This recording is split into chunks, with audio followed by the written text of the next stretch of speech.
दरीला काय असं करते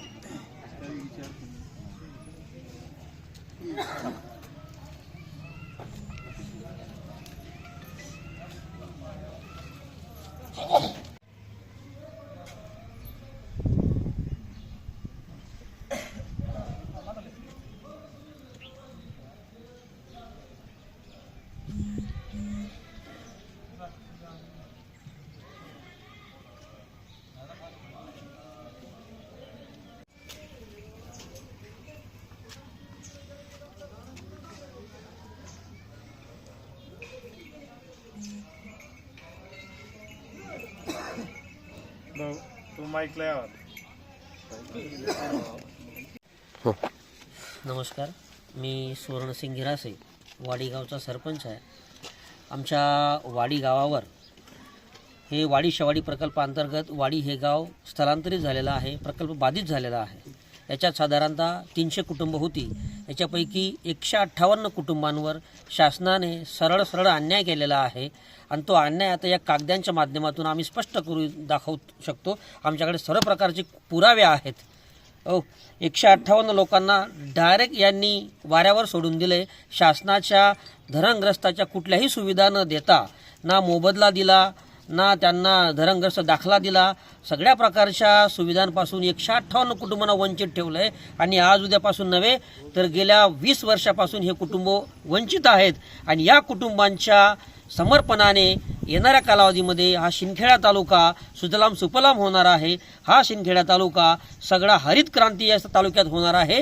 तर या कुटुंबांच्या समर्पणामुळे, या कुटुंबाच्या त्यागामुळे, आणि आमच्या गावाने जर कधी हे बलिदान दिलं नसतं तर हा प्रकल्प झाला नसता. हा प्रकल्प झाला नसता तर हा शिंदखेडा तालुका हरित क्रांती होऊ शकला नसता. आणि म्हणून ज्या गावाच्या बलिदानाने एवढा मोठा तालुका जर कधी हरित क्रांती होत असेल, सुजलाम सुफलाम होत असेल, आणि त्या गावाच्या लोकांवर शासनाने अन्याय करावा, ही अत्यंत दुर्दैवाची बाब आहे.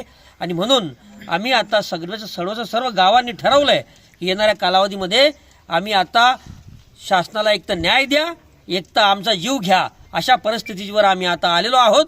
एक तर आमचा जीव घ्या, नाहीतर आम्हाला न्याय द्या, हा एकच नारा आमचा पुढे राहणार आहे. येणाऱ्या कालावधीमध्ये आम्ही आता याच धरणाच्या जलाशयामध्ये आम्ही या ठिकाणी जलसमाधी घेणार आहोत. जोपर्यंत शासन आमच्या मागण्या पूर्ण करत नाही, आणि आमच्या मागण्या जास्त नाही आहेत, आम्हाला मोबदला द्यावा आणि आम्हाला प्रकल्पग्रस्त दाखला द्यावा, 2च मागण्या आमच्या आहेत. आणि या 2 मागण्या शासन का देत नाहीये हाच प्रश्न परत आम्हाला पडतो आहे. कारण सहजरित्या या मागण्या देणे शक्य आहे शासनाला. ज्या अर्थी आमच्या जमिनीवर यांनी कब्जा केला, त्या जमिनीचा मोबदला का देऊ नये? घरं आमचे पाण्याखाली गेलेत, त्या पाण्याचा मोबदला का देऊ नये? आणि जर धरणात ते घरं गेले असतील तर त्यांना प्रकल्पग्रस्त दाखला का देऊ नये? हा साधा आणि सरळ प्रश्न आम्हाला निर्माण होतोय.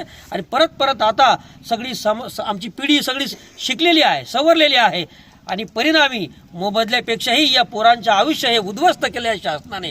जर कधी या शासनाने प्रकल्पग्रस्त दाखला दिला असता तर आज माझ्या गावामध्ये अनेक लोक नोकरी राहिले असते आणि बेरोजगार तरुणांना हाताला काम मिळालं असतं.